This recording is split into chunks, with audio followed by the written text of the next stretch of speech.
Okay, let's do it. So maybe this one I can just delete right now.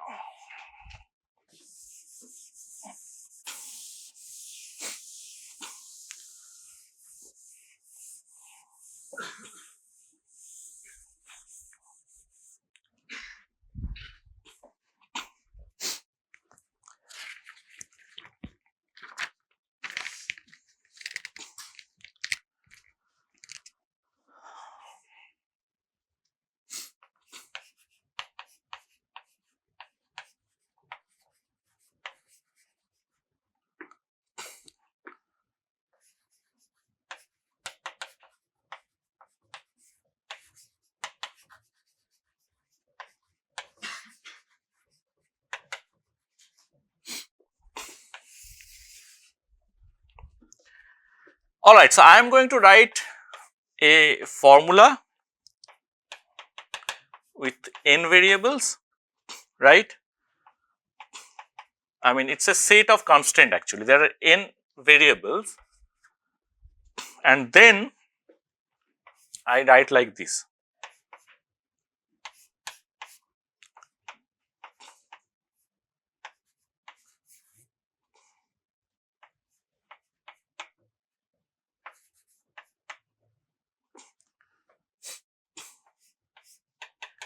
So these all are constraint actually. So I write them as and. So all needs to be satisfied.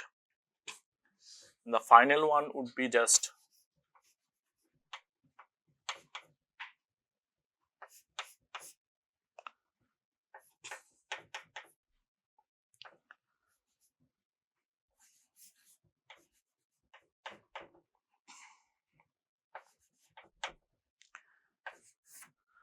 okay. So I have n different variables. They will become my number of witnesses and m different equations. And it works for arbitrary m and n, like the way I saw it here, right? Different values. But doing this super generically would be not very fruitful in a class. So I'll do it like slightly a special case. So just take, it will be easier to see that way. Let's take n equal to 3 and m equal to 2, and general case you just replace them by I and j, should be fine. Let's consider this special case.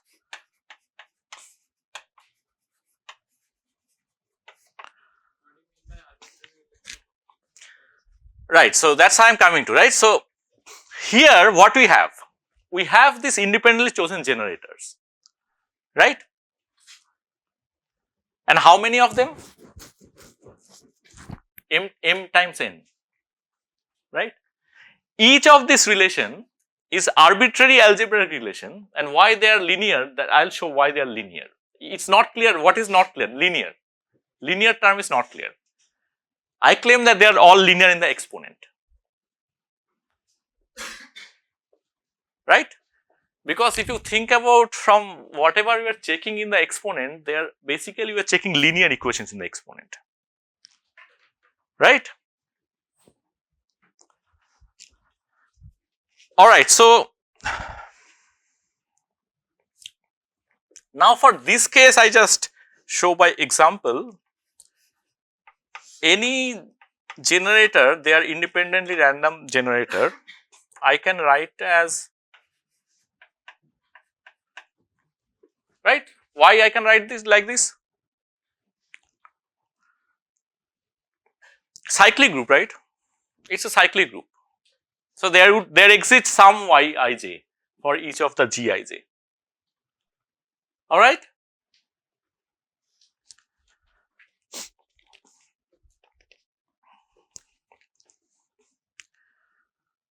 And each of the Ui I can also write as Z.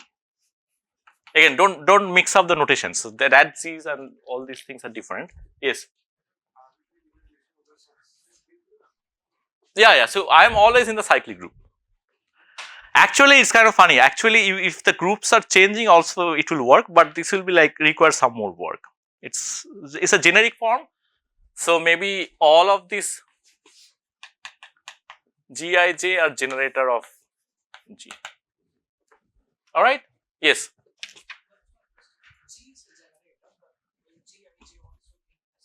Sure. So that's the cyclic group of prime order, right? Cyclic group, not only cyclic group, but the cyclic group of prime order. Very structured thing. So all the arithmetic that's happening in the exponent is happening over a field. Prime field, right? Finite field. Yeah, it's a prime. Yeah, that's a given. I mean, there are generalization. I think in the tutorial you might see some of them, but this is like the base case basically.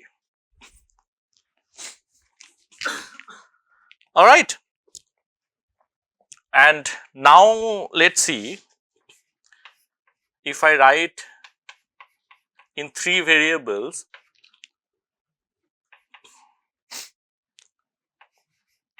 There are 3 equations, right?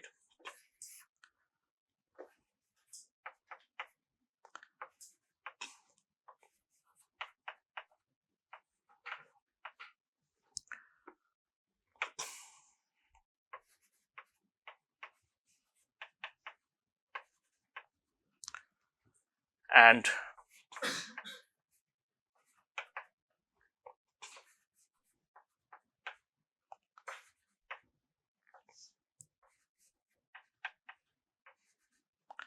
sorry, x1, x2.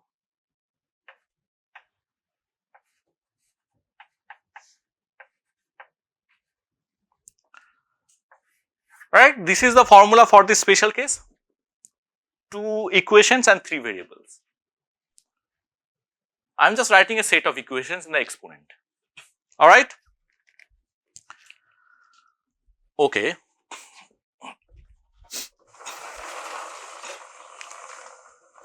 Now, in the exponent,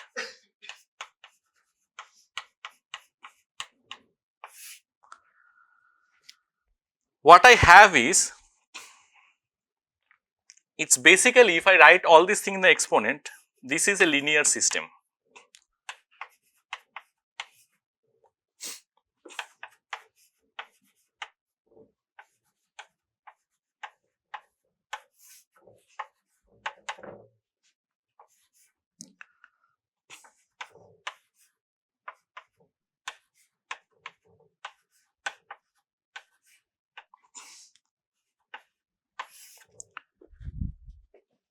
This is all happening in the exponent because of these values, right? If we ignore the base g in the field, this is the equation. That's why it's linear. Or alternatively, I can write as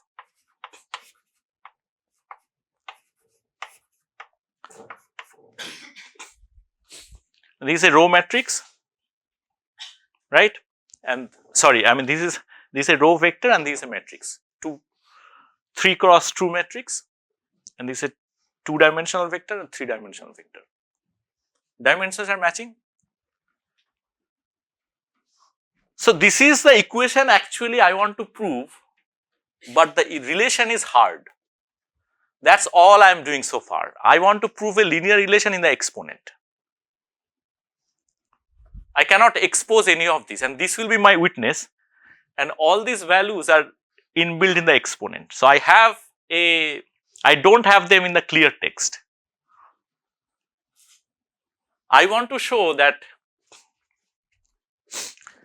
okay, let me actually do some abuse of notation, and if I write like this,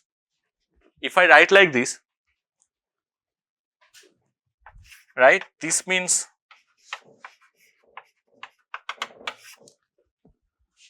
yes, yes, yes. Why the matrix Y is public? Not really. This is not public, this is completely secret. This is the equation you want to verify in secret. That's all zero knowledge proof is about. What is public? I will just come to that. So this is a secret equation. Let's call it a secret equation. G to the that thing is public. Yeah. So that's why I'm defining this weird thing. G to the a vector, and that's basically you just create a vector. Each of them has. I mean, this is a vector in this G group. I don't know, something like this, right? It's actually not very complex to see once you see it completely. So, a linear equation, but I want to verify what I am given is basically things that are in the group, not in the field, and group to field is discrete log hard. You cannot go from group to field, you can go from field to group though, right? More abstractly. Fantastic. Okay, so if I just delete, I mean just keep this notation in mind. I think it's just need to write it.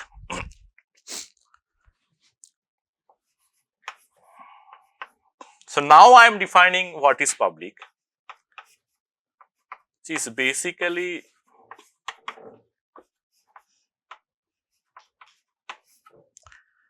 and I define this matrix analogously.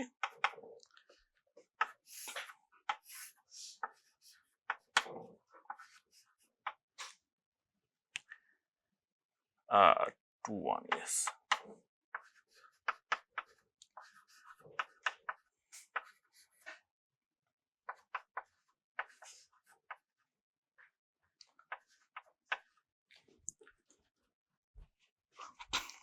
Right, so this is as a notation I am defining. Now what is public? This is public and this is public. And now I define a, okay, I do need to get rid of some stuff. I want to stay here though, I guess. Let's see. I guess this one is sufficient. Write the relation like this. If I call it R lin, it consists of alpha 1, alpha 2, alpha 3. Alpha, these are witnesses, and this will basically you need to plug in to these things.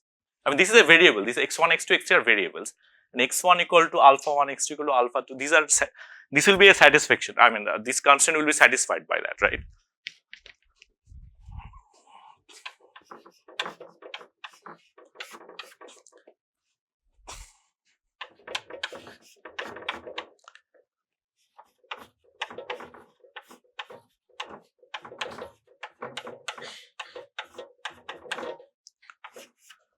Alright, so if this constant is satisfied, I call that this value maps to 1, that is how I define it, right. So, these are my witnesses and this is my instance. So, my instances are all in this power of G, right. At what I am trying to prove, I am trying to prove this equation with some value of x. In particular, I will know this alpha value. For this will be satisfied. So, this is a linear constant satisfaction basically. That is it basically. Any question?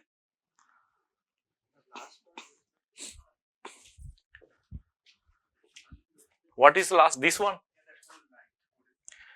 So, I am writing this, I mean, I wrote this, I mean, I could call them like R exponent, I mean, these are the relations actually, right. So, R1, R2, R3, this is the generic relation.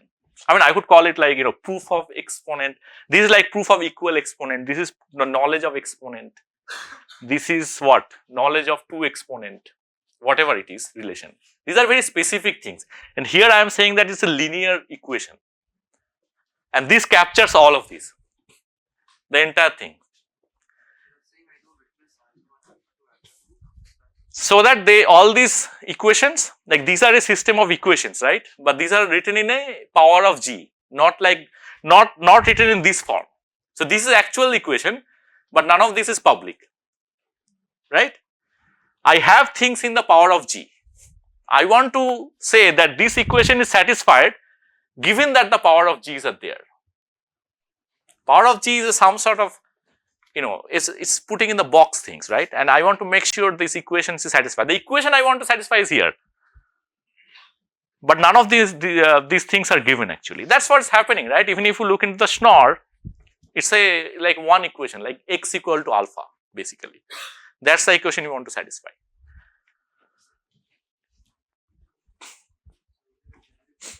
This is a generic protocol, yeah. So I'll describe a generic protocol. And actually you can also find it out. You can actually already know how it works. Right? So the relation is clear, right?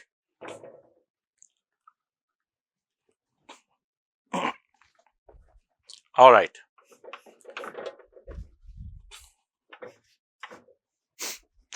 So you know how it works, right? So tell me how it works.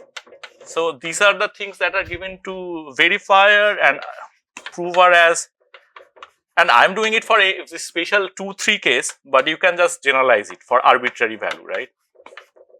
Okay, what is the first? How many? 3. Why? Because there are 3 witnesses. Simple. Then what do you compute? How many? 2, right? So the first step, I choose alpha T1, alpha T2,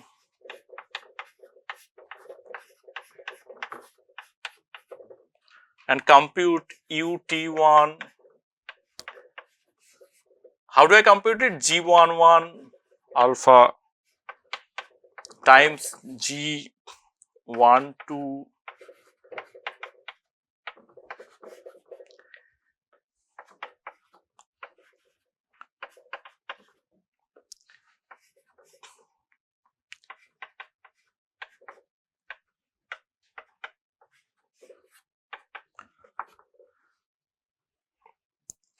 sorry, 2-1.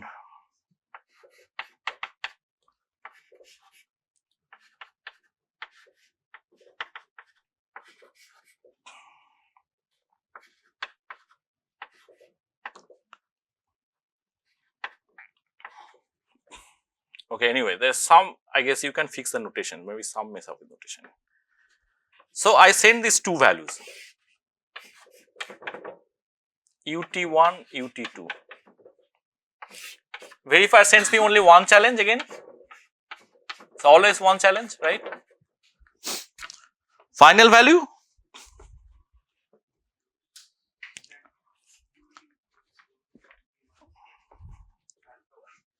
Yeah, the Z values, right?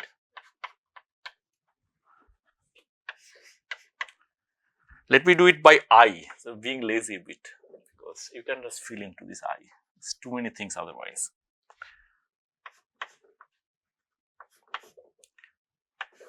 Alpha I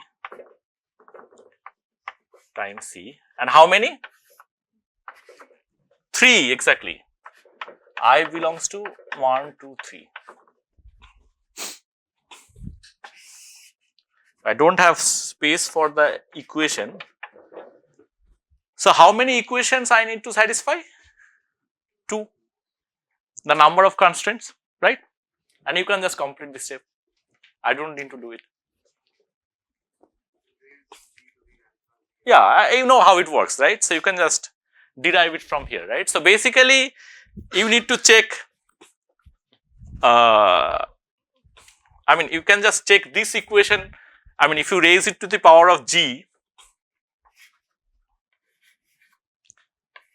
that's the equation you need to basically consider, and you can convert it to this alpha Z form, right? So you can do it, yeah.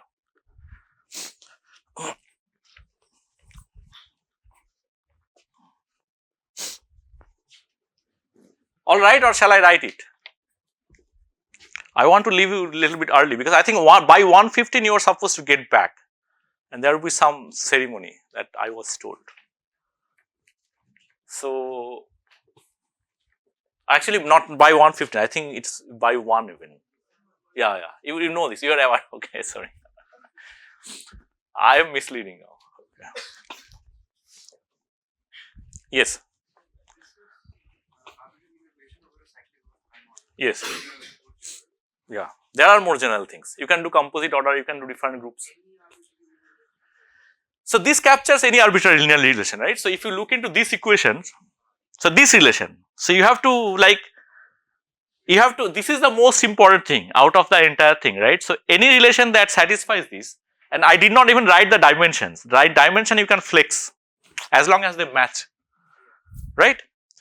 any large enough vector is like the witnesses, and the row is probably what is the, so this is the number of column is actually the number of constraint, and number of row is the number of witness. You can just flex arbitrarily. Let me just finish by saying how this captures the relations, right? How these are all special. You could probably figure it out, but even let me do it anyway. Let's see. I think I can just do the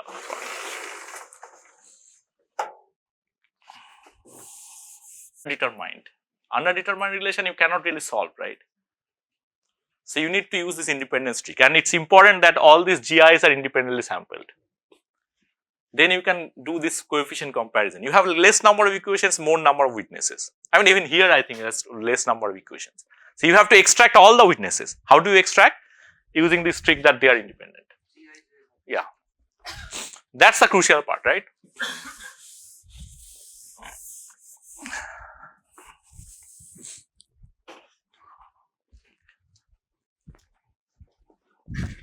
Okay, this looks good.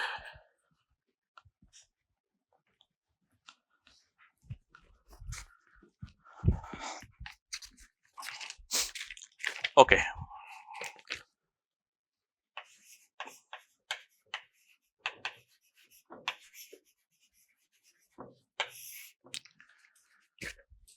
Okay, so special cases of Arlene for Schnorr, you have n equal to 1, m equal to 1, right? So, if I just go by that relation, I mean, if I write just public relation, right? So, g to the, let's say u equal to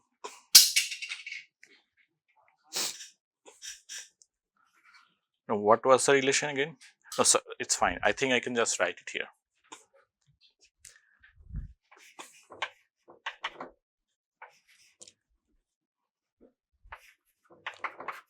There is only one element, right? So row and column, there are only one. Yes. Same thing can work. Yeah. Yeah, it's the same exact same steps. Zero knowledge, Fiat Shamir, everything would be same. Only thing that it would be different, the soundness proof, depending on if you have more equations, then you do not need to.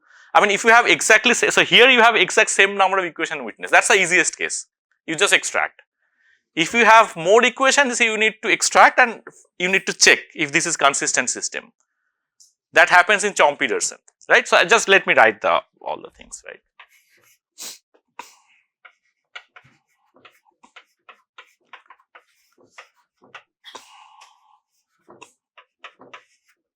So this is Schnorr, right? Okamoto is n equal to 2 and m equal to 1. This is an underdetermined system.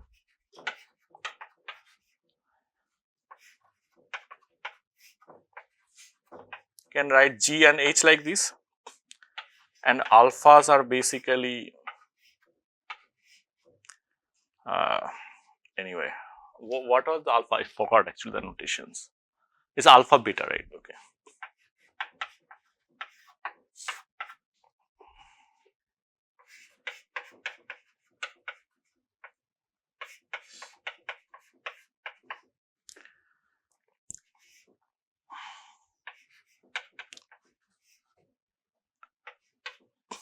It should be this.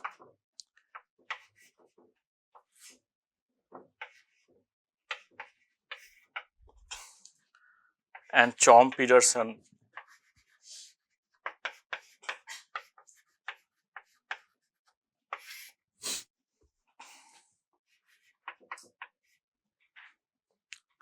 oh sorry, it's n equal to 1 and m equal to 2, right?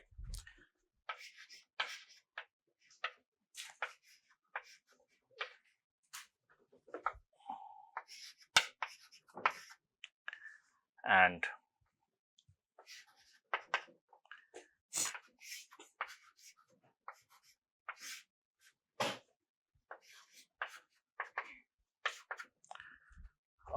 think they call it beta here, it's fine.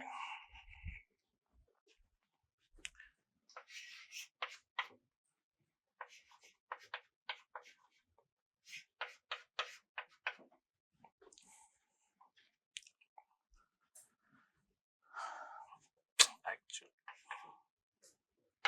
I think this is good. Yeah, let's call it.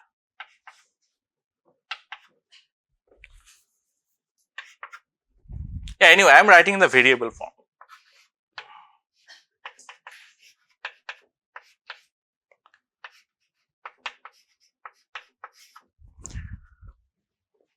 So now you can do arbitrary many. All right.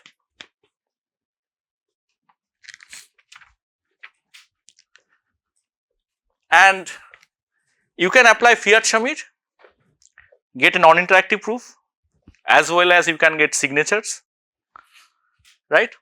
So finally, like anytime you encounter a specific sigma protocols that does not really fit, it's kind of funny because all these sigma protocols, they are independently invented, right? So at some point we will figure out that they're basically the same thing, right? But it happened much later, over like a period of probably 20 years or something, right?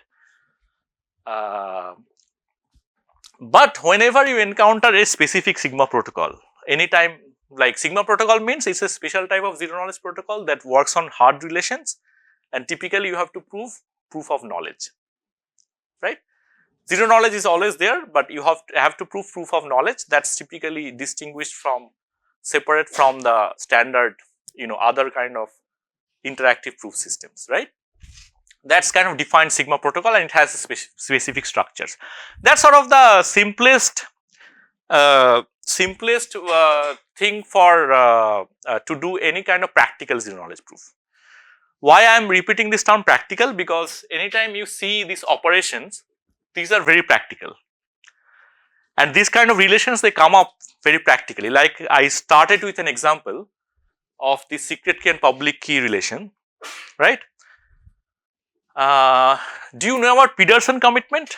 I mean, it's not necessary, just anyone, some of you maybe. So if you see, Okamoto is basically saying a knowledge of Peterson commitment, right? So it comes up very often actually in other systems.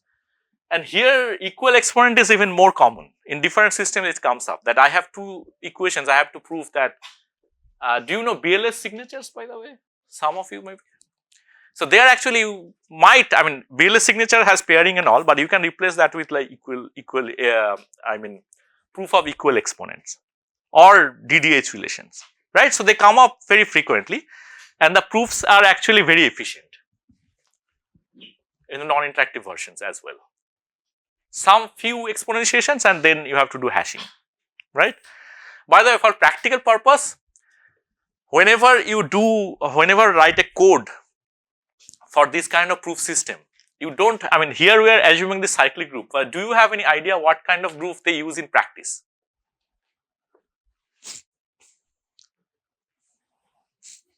Like what kind of group actually you are required to do the proof for? And this works for any cyclic group of prime order, right? Sorry? Yeah, I mean, you are talking about integer groups. Typically, integer groups are not that relevant in practice. Yeah, you are saying something? Elliptic curve groups typically. So these are all elliptic curve groups, and elliptic curve operations, all the exponentiations and all, they become like additions, additive group, but the overall abstract structure is exactly the same. And all these exponentiations are actually extremely fast there, right? You can download some library of that implements elliptic curve and can just do this, like code it yourself. Like let's say you want to do Chomp-Peterson, it's like a few steps only, right? That's the building blocks for applied zero knowledge. I mean, there are other kind of, so we actually only talked about, I mean, in the next session, I mean, there will be some tutorials, some applications of like some problems, and then I will talk about some applications, some other applications where you can combine these proofs and can prove actually real things, like which actually often comes up in other systems, right? But anyway, they always rely on this linear relations, like this relation. The natural question may be like, how do we go beyond linearity? That is actually, if you go for like arbitrary tasks which are not linear, right, that becomes significantly more challenging. Linear relations over cyclic group gives you some structure and you can just prove things. For arbitrary thing, it's not that simple actually. You need to, the entry barrier is slightly higher. I mean, you can do it, but you can, if you're really interested, I mean, there is a course from UC, I think it was most from UC Berkeley. This is ZK, I forgot the name. Anyone remembers this? zkproof.org or some zklearning.org maybe? But you can email, I can send you the link actually. You can, learn the lectures, but it needs like a while. I mean, probably 1 week for the prerequisite itself. And then the next week you learn the zero knowledge proof. So it's the entire thing could be on the zero knowledge proof actually. Right? For the generic proof. It's actually very different from this one. Right? But this is a good start to just enter quickly into the applied zero knowledge. And if you want to implement it, you can do it as well. Okay, so I think we just finish it here and we'll be back by 1. So we have only half an hour. That's pretty small. I wanted to finish earlier, but anyway, could not stop talking anyway. All right, so whoever stayed after this session for the last session, so it will be just talking about a few applications of Sigma protocols, like whatever you've seen, right? And then you have an idea what kind of proofs are actually possible through this kind of simple mechanism, right? Not very complex, only linear relation with the exponent, right? All right, before that, so I want to make a connection with the standard or let's say existential soundness. So in the book, they call it existential soundness.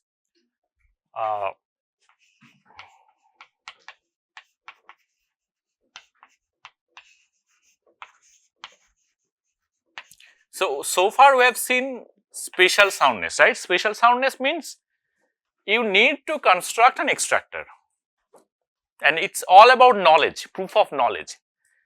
Existential soundness means you do not always have to prove knowledge as long as you show that there exists something, right? It is fine. So, as we have discussed, for Schnorr, right, existential soundness does not make sense, does it? Because it always exists. What about for Okamoto? So, given any u, if I prove that there exists alpha beta of this form, always exists as well. What about for this one?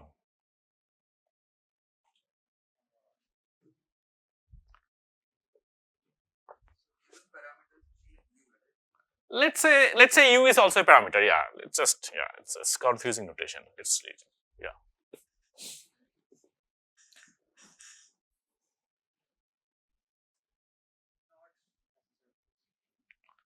So for this proof, actually, existential soundness makes sense. So you can end up proving that you know something the exponent. I mean, you can end up proving there exists an equal exponent, but not always saying that you need to know it, right? So we do a similar flavor of proof, but before that, let me just briefly talk about it, right? I mean, if you want to formalize it, you want to formalize as follows, right?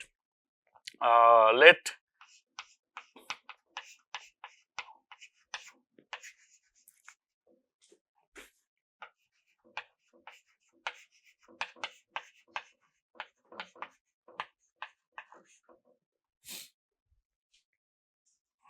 for some relation, I am not defining it exactly.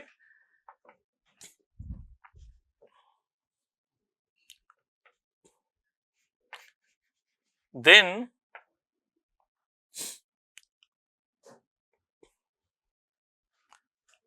I want to make it a challenger versus a potentially malicious prover, right? And this is an adversary.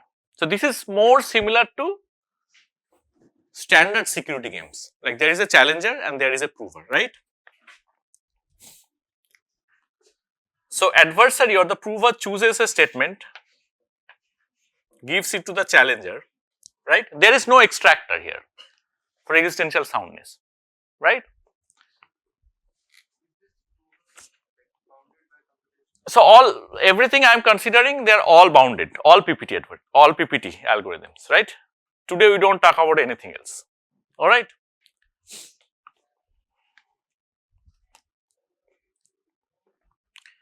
And then they run this protocol,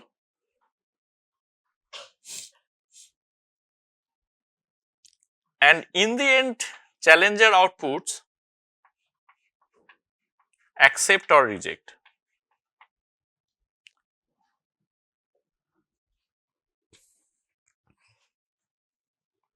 right? And P star wins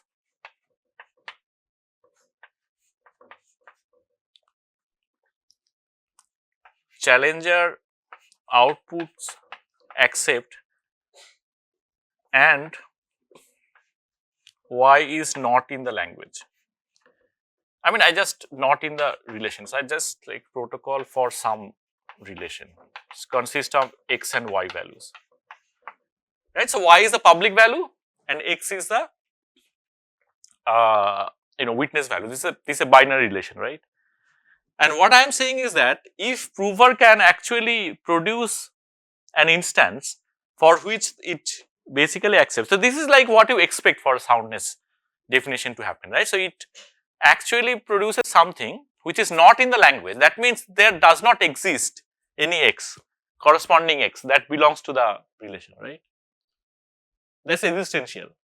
So there does not exist even. Forget about the knowledge, right? What could be a good example? Like in the Chomp-Peterson, if I have G to the beta and U to the gamma for a different gamma, and then if there is a protocol where somehow the prover can manage to prove the like show verifier and verifier accepts, then prover wins. That will be an attack. And this probability of this standard thing, probability of, and all this quantifier and it's negligible. Negligible in security parameter. So you can say like for all P star and all these things you can fill in. But that's more or less the challenge game. It's very similar to also the signature maybe a little bit.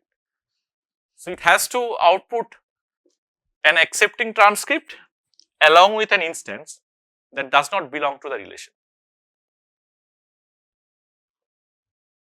All right? Yeah. Yeah. I mean, it doesn't matter like if it's our existence anyway. There is no knowledge thing here. I think what you are saying is a knowledge. We are talking about existence. So R consists of xy, x1, y1, x2, y2, blah blah, and it computes. It gives you a y, and it's like a forgery in some sense. It gives you a y and a transcript, and the verifier sort of verifies the transcript and outputs an 1. So it's kind of a forgery, right?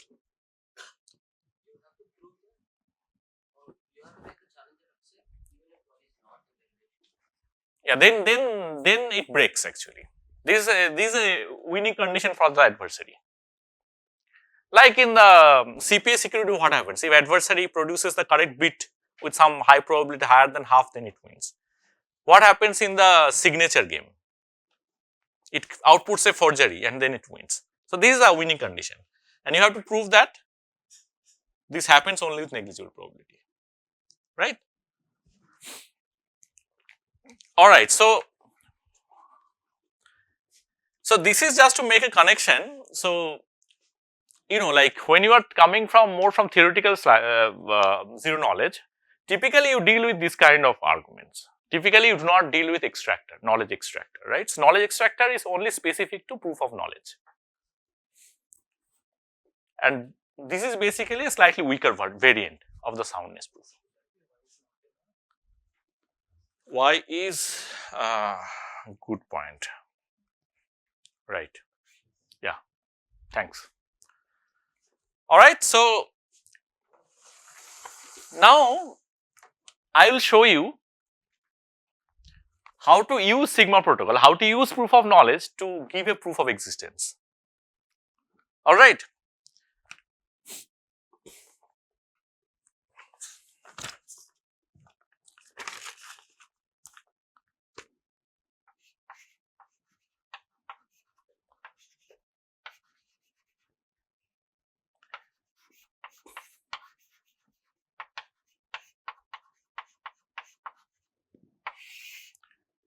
Okay. What's the claim here? So here is my prover now. Here is the verifier, right? So how many variants of Elgamal encryption you know? 2. Hashed. And okay, let me write one variant. So I'll just write ciphertext for Elgamal, right? So 2 ciphertext for Elgamal. So just using their notation.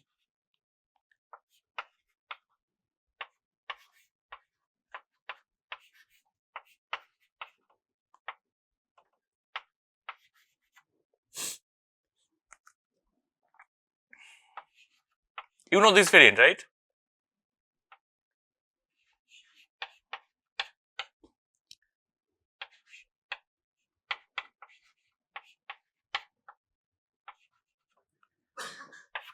So this is C0 and this is C1. Beta 0, yeah. So U is the public key.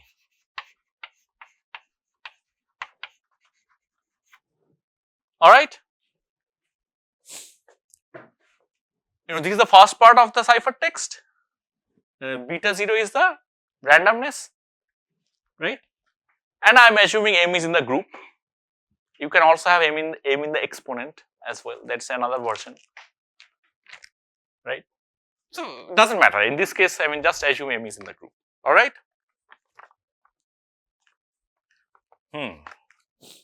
So now, yes. Okay. All right. So now P wants to prove that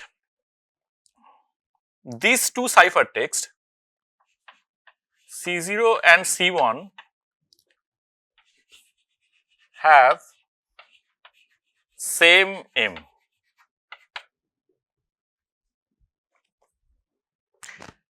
Note that this can be proven without knowing M itself.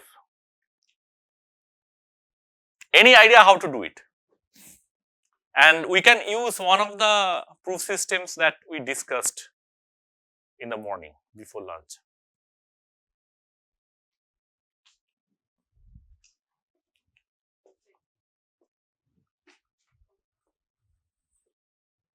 Sorry? Okamoto. Close, but not exactly.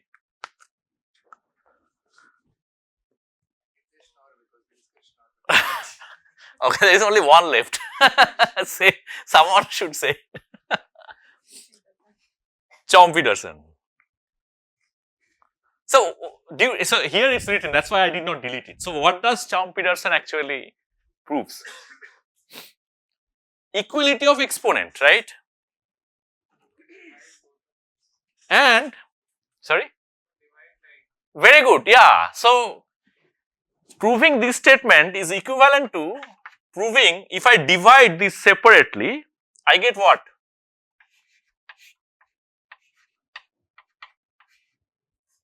G to the delta beta and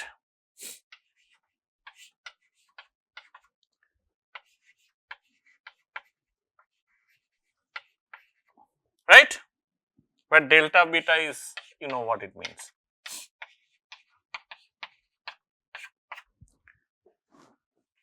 Now I do a Chomp-Peterson proof of this thing, where this one would be my one statement over G and U, and I just show that they have the same exponent.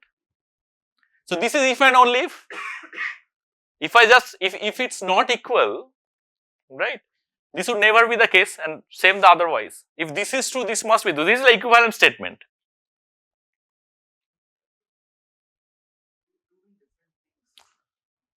Not really. I mean, these are equivalent statement, right? So if they have, if this is true, if they have the same message, this must be true.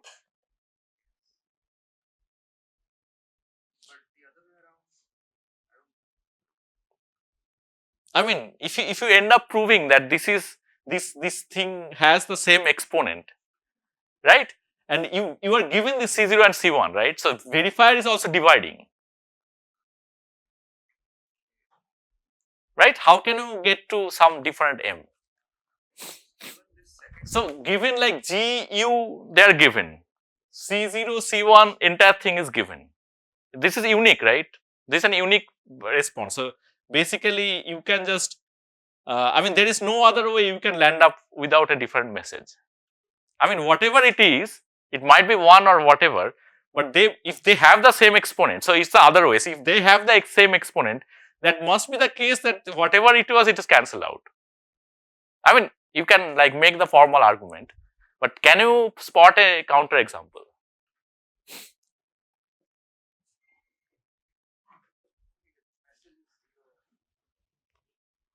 Message, I mean, first of all, 0 cannot be part of this group. 1 it can be, but that's fine. Message can be 1. Any group element, whatever group element it is, it must be cancelled out. Otherwise, it will not hold.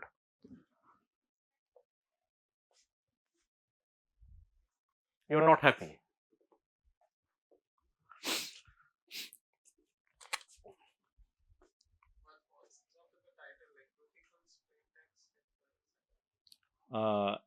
Because these two ciphertexts, they have equal plain text.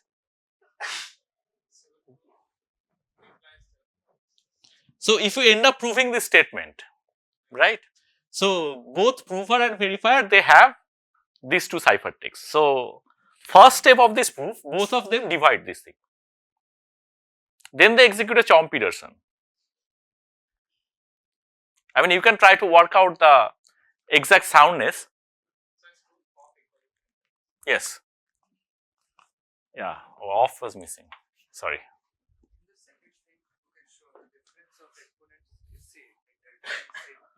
Yeah. Because the ciphertexts are these are given, right? If these are not given, then I would buy your argument. But these are given, so everyone is dividing these two things. We still assume that E0 and E1 are of the form U bar something times some message. Whatever it is, doesn't really matter. I mean, this is group, cyclic group, right? So whatever it is, it divides into the same exponent. There is one group element, there is another group element. There is one group element, another group element. I divide them, and what is the claim? The claim is that these are Elgamal ciphertext. I don't even know if they are Elgamal ciphertext. I just check that they are, they have the correct plain text. Whatever way you can manipulate this, you end up with this form. That 1 B0 B0 B1 B1, and that's yeah. What's the given condition that they are valid Elgamal? Not even, I mean, valid or invalid doesn't even matter, right? They are two ciphertext. And they are claimed to be for the Elgamal existence for the same message. Yeah, that's the claim. Yeah. Okay. But this thing, the ciphertext is coming through Elgamal only. Yes. Then the structure would remain this one. I mean, there are two group elements. That's it. Right? I mean, if it's an invalid Elgamal ciphertext, right? I mean, actually, it cannot be. I mean, Elgamal is actually can it be actually invalid? I mean, there is a form that can be invalid. Let me think. I mean, if it's a group element, I think you can just always extract this beta 0 and have some message here, right? So whatever, I mean, it's a G to the something, G to the something, and here is like what, SK. So SK times beta 0 you can always separate and have something plus, which will be a message. So there is no, I guess, Is it true that ciphertext, there could be like invalid ciphertext? I guess so, right? No, I think it's not possible. Unless the first randomness is maybe wrong. I mean, what do you mean the first randomness is wrong? Like 0, maybe. I don't know. That's the only possibility, probably.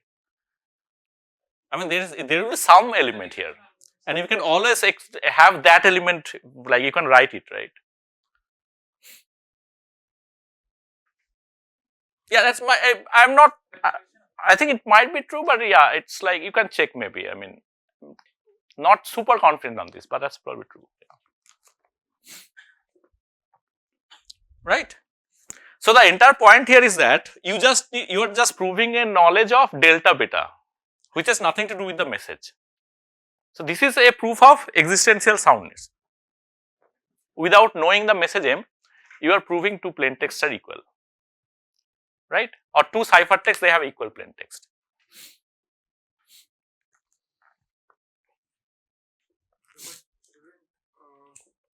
Existential soundness in I mean, it should mean that there exists a message. Right. Okay, that is what we are doing. Yeah, I am not doing it super formally, but yeah, you can try to like do this argument like formally if it looks like you can actually prove this kind of thing, right? You know, ideally we want to say that if there is a Chomsky-Peterson gives you some sort of a knowledge soundness, you use that to prove that this thing has existential soundness, something like this reduction, right? But you get the idea overall. All right.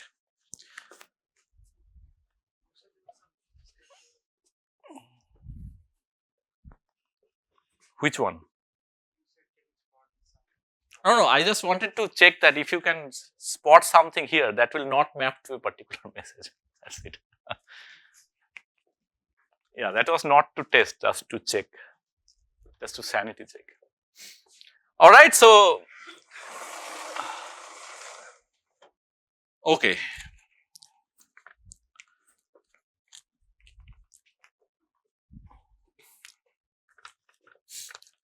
So now let me talk about odd proofs.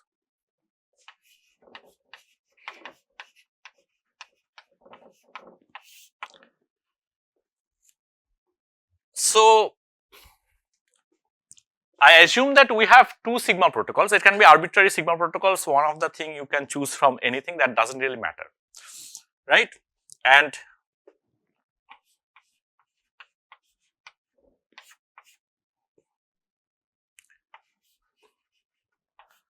for R0,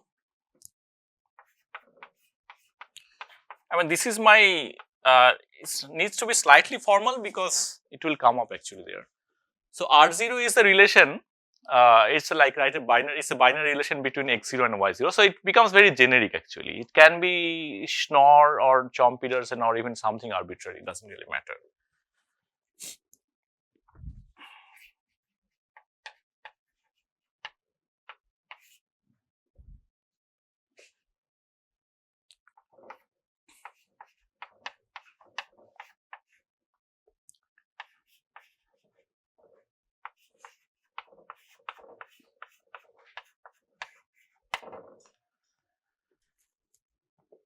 Right?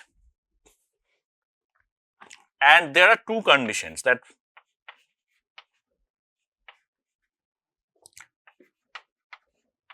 same challenge space,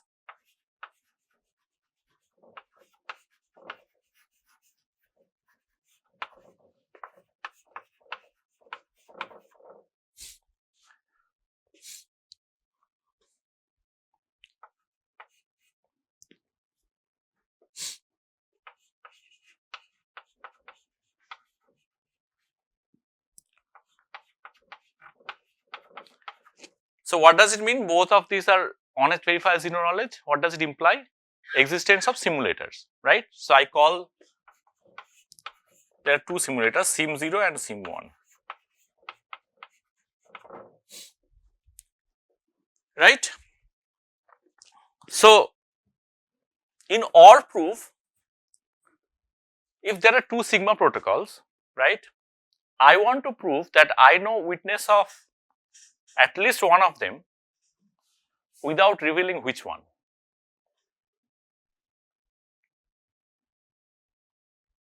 Right? Maybe this one is Tom Peterson and this one is like Schnorr. I know either this witness for this one or that one, but I don't want to reveal which one. Sorry? And the witness itself. Yeah, of course. That's a given. That's coming from the Sigma protocol already. There, one is verified zero knowledge. That's already there. So witness are not being revealed. Particular information that I want to do separate proof, then this property will be satisfied that both of them are zero knowledge, right? But I'll end up actually giving away which one I know. But this OR proof makes sure that you do not know which one for which one I know. Yeah. I mean, I might know both of them, but doesn't really matter. You don't know the information, like do I know both of them or one of them? If I know one of them, which one, you have no clue. You just know at least one. It's not an exclusive OR. It's a standard OR, right? So let me write the relation.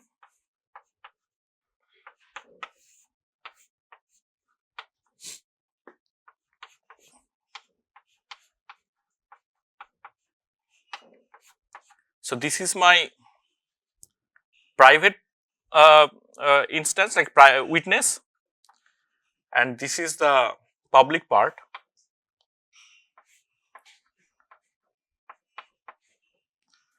So now there is this value B, which is either 0 or 1, but this is part of the witness now.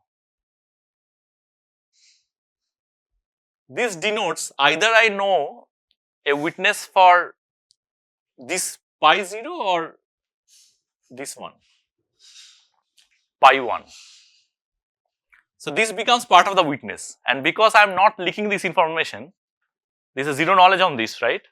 So I am not leaking any information, all right?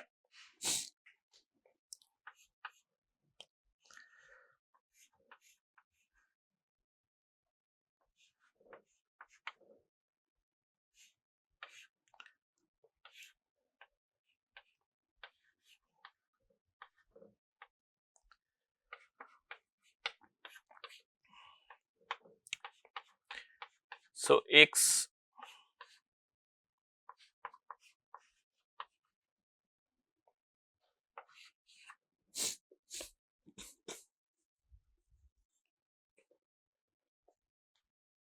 all right.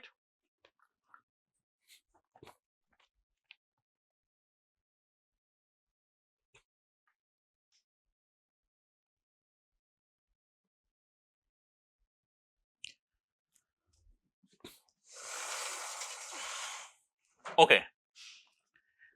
Again, I am not using any particular structure, but I am just using the fact they are both sigma protocols, right?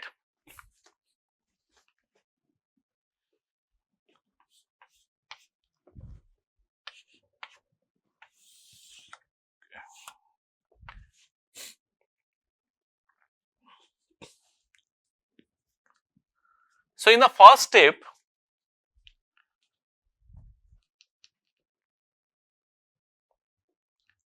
what am I supposed to send? So sigma protocol means I have, in the first step, I send a commitment or random instance.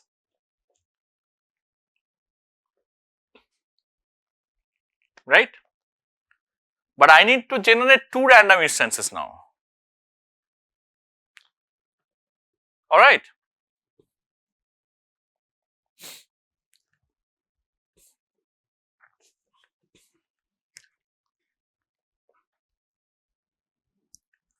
So let's see. So if I call this thing T0 and T1, right? T0 is the first message of pi 0. I mean, I did not write pi 0, but maybe the sigma protocol is called pi 0 and the sigma protocol is called pi 1, right? and T1 is the message for pi 1. How should I do it? Let's say I just know the witness for B.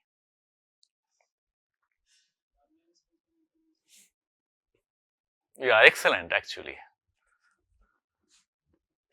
So, what he is suggesting is basically that for one case I use the witness, but for other case I will use the simulator. Right? Why can't I use simulator in the both cases? Both the cases? Who will prevent me? Verifier. So again, if you write these two protocols, maybe just write it here. Yeah, just as a side note. It's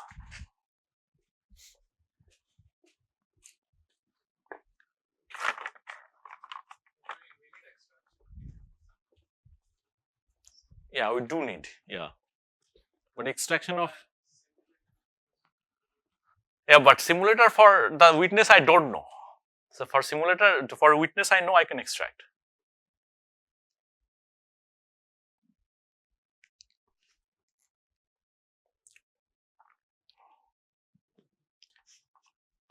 Alright, so let's see just P0, V0, T0, C, Z0, right? Let's say something like this happens, right? I call it C0 maybe, and P1, V1 the same.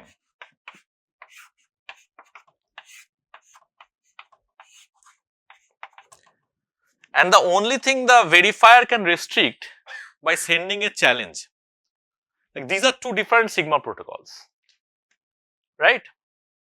So the trick is verifier's challenge, you will somehow make sure that you can at most cheat in the one case, not in the other. Any idea how to do that? Okay, let's see how you do the simulated thing, right? So maybe We are still assuming some inherent structure in the protocols as well. Sigma. In the sense that the verifier is supposed to send some challenge from some space, and we assume that those Yeah. spaces are the same for Yeah. That's exactly I have written here. That's correct, yeah. So that's the assumption. These two properties, right? Both are honest verifier zero knowledge, and both have this place, right? So for TB, I just run this thing, right? So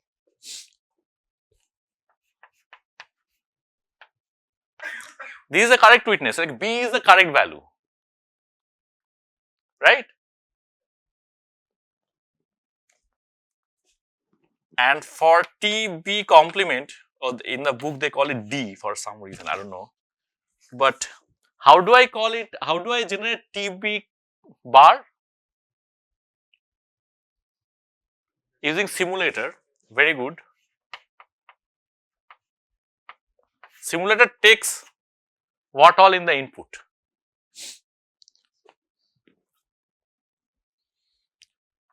So Y and challenge, yeah. So this challenge I already generated. I mean, I should say, I mean, this is a short notation. I should say probably from the challenge space. Let's write it, yeah.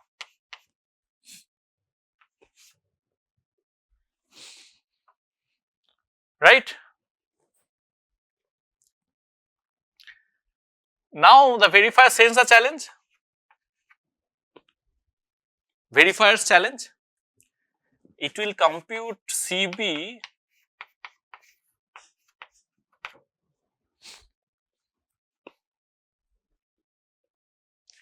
now this is the crucial part. So this is basically making the prover, the prover can at most cheat with one case, not the other, because C is controlled by the verifier. You get it? See, if the prover tries to cheat here and chooses both the challenges, this C thing is committed, but C verifier hasn't chosen the C yet. Right? So this CB must be derived after it sees the challenge. So then the order is maintained for the B value, but the order is not maintained for the B complement, for which the witness is not known. CB bar is committed. CB must be derived from here.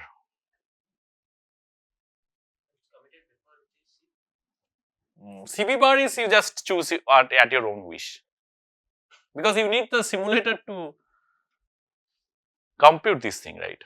The first message, and don't know the witness. So the only thing you can do, like, run a simulator.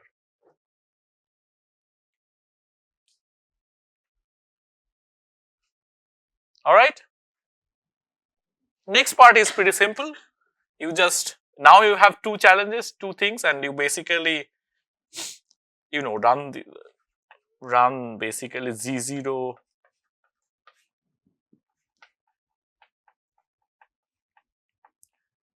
I guess it still need to be like simulated. Okay. I guess at this point you already have ZB, right? Yeah. And you just compute ZB here. Yeah.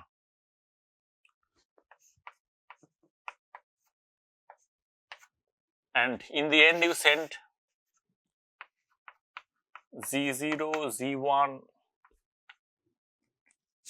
and what? Yes, you do need to send C0 and C1. You can either send one of them, that's fine. But you have to stick, you should, this thing should not reveal. That's the important thing, is that you cannot really send CB. Someone was saying CB. Either you send C0, you stick to that. Because this thing should not depend on whether it's B or not. I mean, if you set both the values in the order, then it does not reveal anything. It's like first Z0, then Z1, then C0, then C1.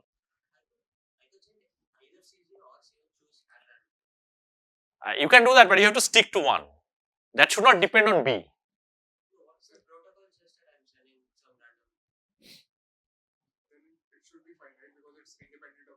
As long as independent of B is fine. Even if it is just B, I'm not telling them whether my protocol is B or B. No, it should not depend on B, because this guy knows C. If it depends on B, it can find the other value and then can check like which one is corresponding to which one. So verifier will check C0. Yeah. This one I like it a bit better. I mean, just send both the values C0, C1. Makes life simpler, right? I mean, you can do all sorts of fancy things if you want to, but this is the simplest thing you can do. And verifier will just check this thing. Verifier knows C, right? And verifier will run this separate thing with T0, C0, G0.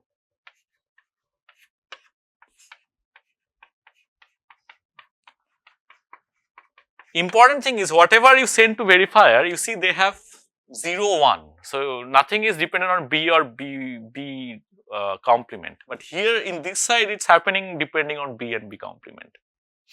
That's the overall idea.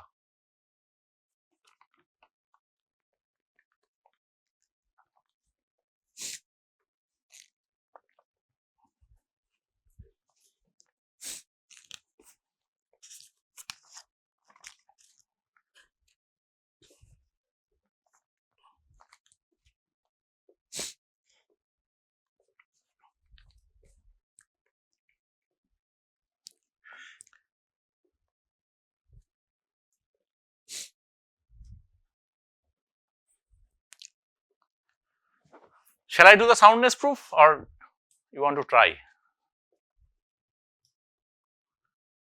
You need to just make sure that you use this fact. If you cannot use this fact, then prover can cheat, right? This is the only thing that prevents the prover from cheating. And zero knowledge is pretty simple. I guess one side is simulated already, the other side you can simulate. That's okay, all right.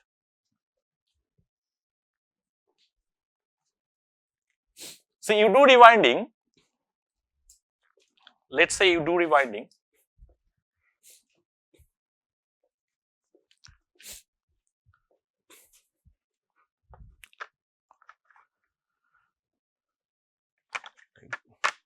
Let's do another color.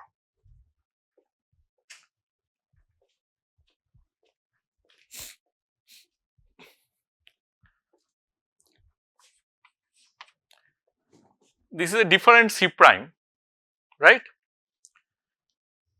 And now if C is not equal to C prime, that means there exists a B, I don't know which one, for which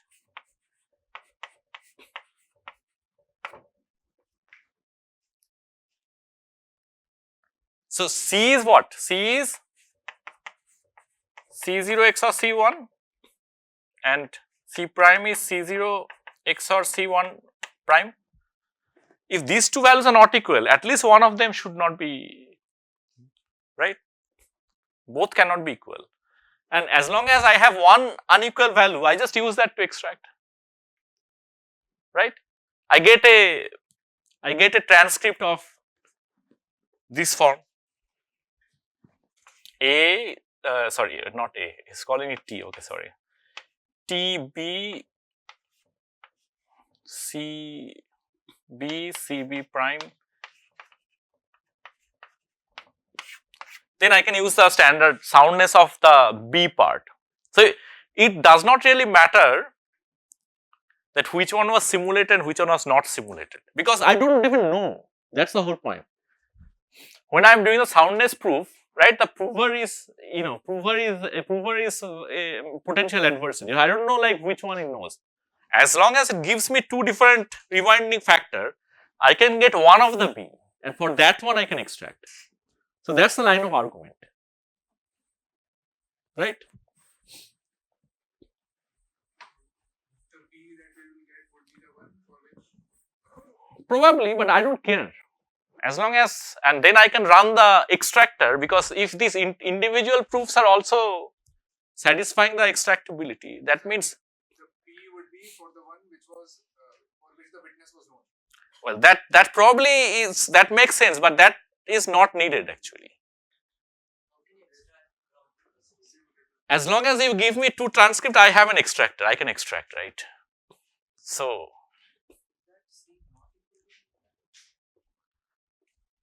yeah, that's correct. Yeah. Good point.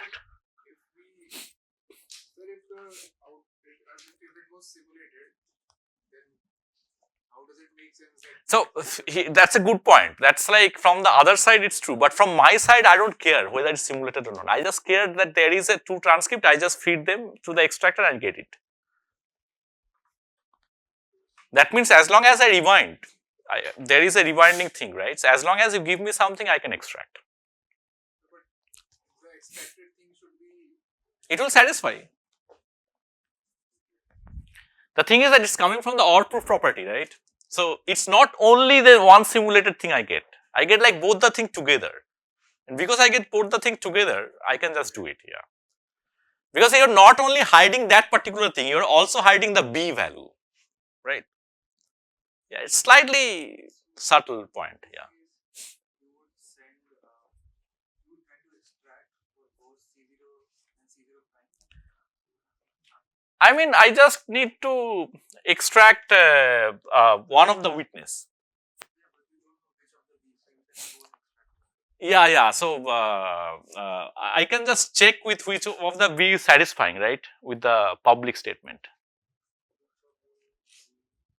Once I have the witness, I can check. So you get both.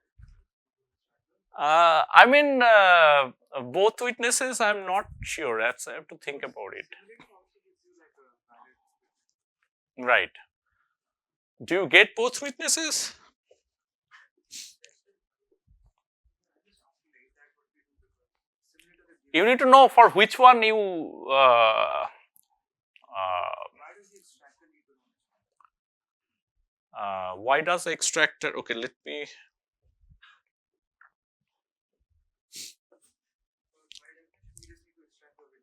extract the witness, yeah. Both But with I'm just trying to think if with extracting one witness is fine or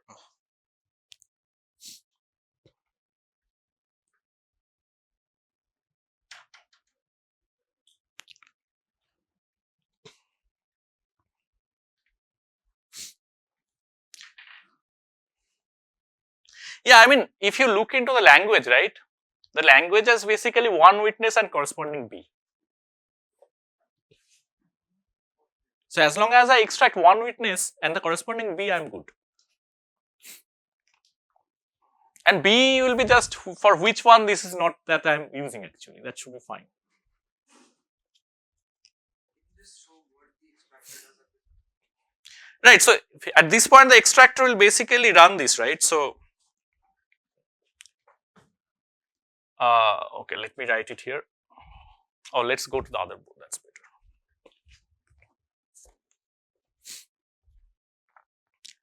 So if so, now the overall observation is that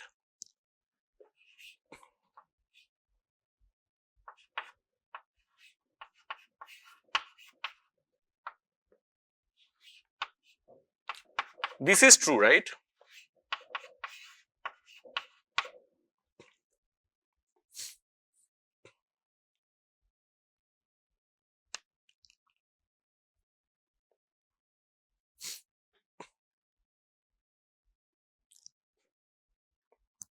Yeah, I think it should be this thing.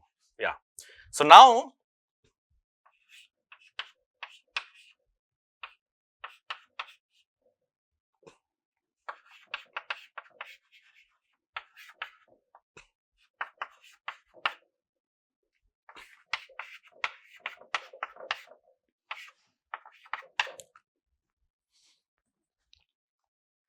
right? So now if this is true, then you use extractor 0. You have an extractor underlying because it's a sigma protocol.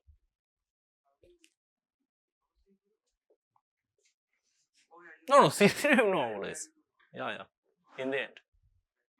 So either you run extractor 0 or you run extractor 1.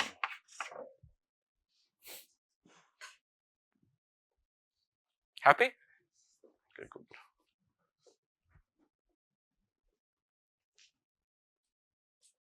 Excellent. So I'll just do the final protocol then. It will be application of our protocol. Alright? It's already there. Shall we go to the other board because just one thing. Then you're good. Oh, someone is sitting over there. I don't want to make like. Okay, I'll just do in this part, right? I think don't need a lot of space. Let's take 5 minutes anyway. Sorry. Oh, this is not mine anyway.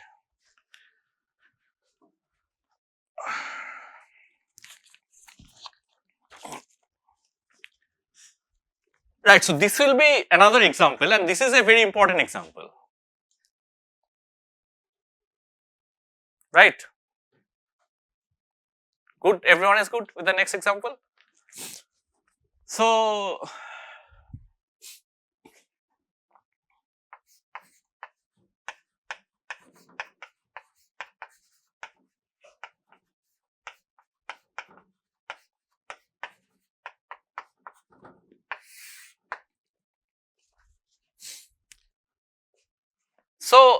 again we are basically considering Elgamal but a slightly different version.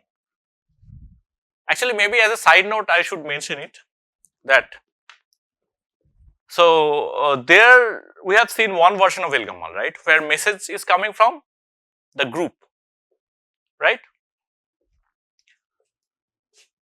So there can be another version of Elgamal where it can be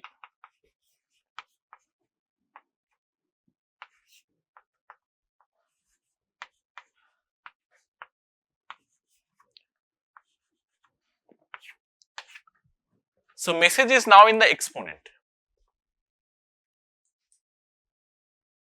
but it is coming from a field. So, if you have message that are coming from a field, you put it in the exponent. Do you know what is the problem with this version? Excellent. So, you cannot decrypt it in general unless you solve the discrete log.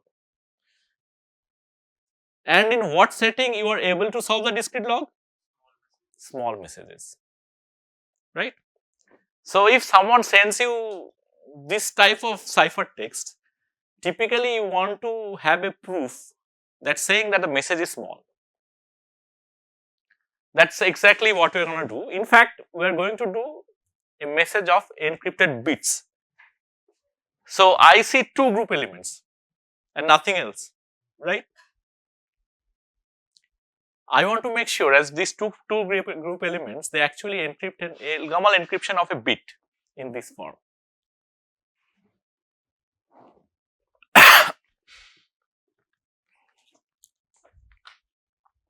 why do we need to prove that they are encryptions of a small message? We can directly see if Decryptor. I mean, there are like applications where you actually want the ciphertext to hold on to the correct form, right? So, proof of correct encryption is very useful in general. And the other way, it's also known as range proof.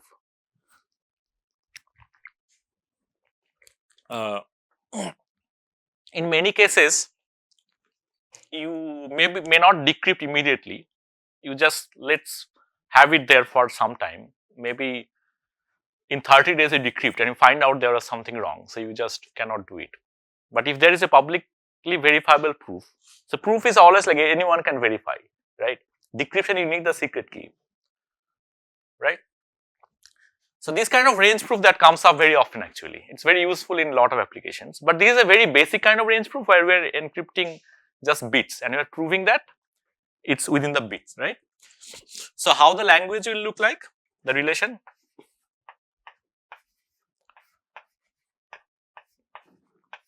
So, these are the witness, these are the public statement,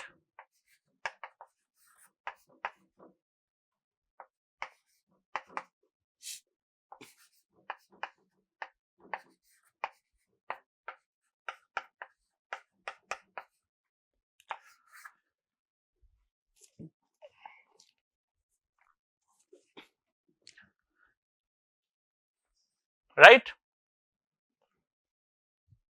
So, B is basically within 0 and 1. This is the statement I want to prove, that B is in 0 and 1 and these values are basically having this form. Formally you can write like this, right? How you want to do it? I'll give you 2 minutes to think about it. It should follow from whatever we have discussed so far.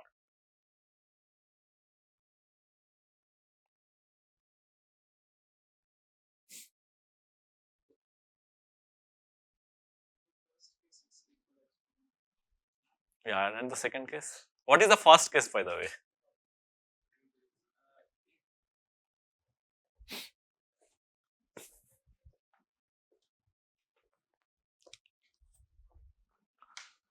First case, okay.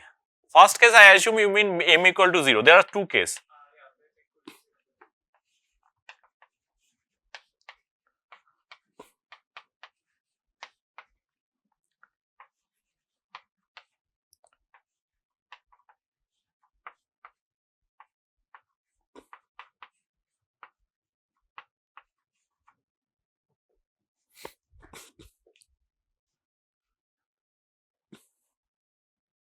So,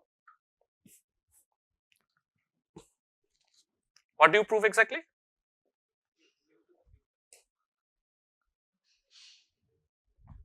Oh, sorry, yeah. Yeah, you can see I am tired already.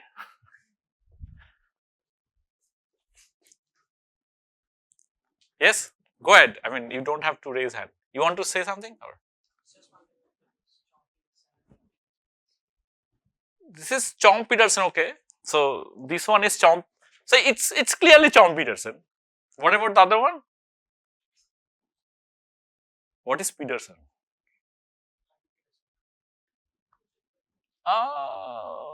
But how do you say this beta is this beta?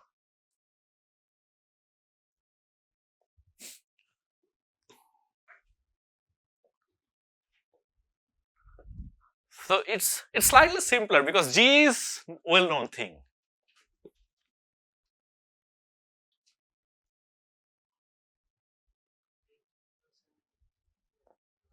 So you just divide by G, right? So alternatively, you can write this, and then so Chomp-Peterson. That's it. So you do two Chomp-Peterson. You have to use OR proof, right? Otherwise, you end up revealing whether M0 or M1. That's the thing. You don't want to reveal the ciphertext, right? You don't want to reveal the plain text, right? So you do Chomp-Peterson for this one. Very good. Pi 0 is a Chomp-Peterson for this statement, and this statement slightly changes. It's about V and E. So witness is same as beta, but now the statement, if you write the Chomp-Peterson form, I think the statement becomes beta V E, and here it becomes beta V E over G. So this is your pi 0, this is your pi 1, and then you do a OR proof.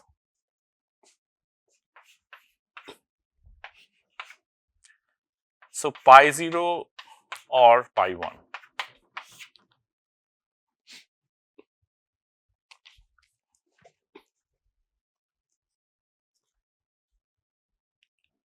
Right?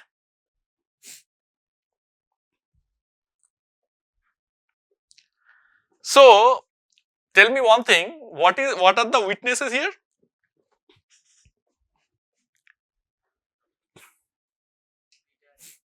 Beta. So M is not coming into the picture.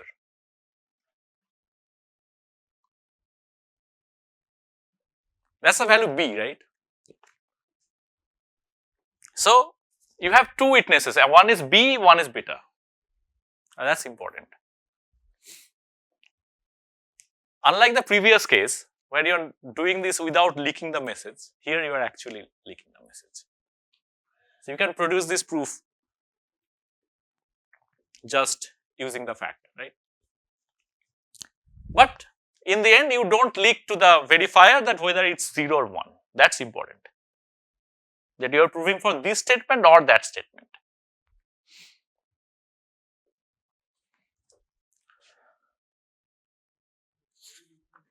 Huh? Louder? I mean, not to the verifier, but it's a proof of knowledge. So this is a witness, right? So you build the extractor, you are leaking the B. I mean, it's not really leaking the B to the, I'm just saying that you can extract. Yeah, also the B, like which one, right? So I mean, in this OR proof, there are two witnesses. One is actually the witness that you know, the other one is B, like which one? Yeah. So there also we are extracting. That's what I'm saying. So I'm just saying it's not existential immediately. Right? Because B is a crucial information here. It's like, I mean, M equal to 0 or M equal to 1. I mean, I guess I mix up between B and M, but I think it's fine.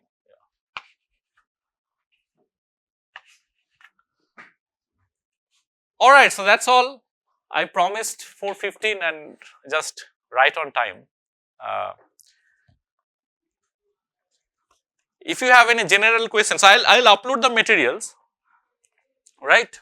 Mostly from Boneshup, couple of chapters, 19 and 20. You should try the exercises by yourself.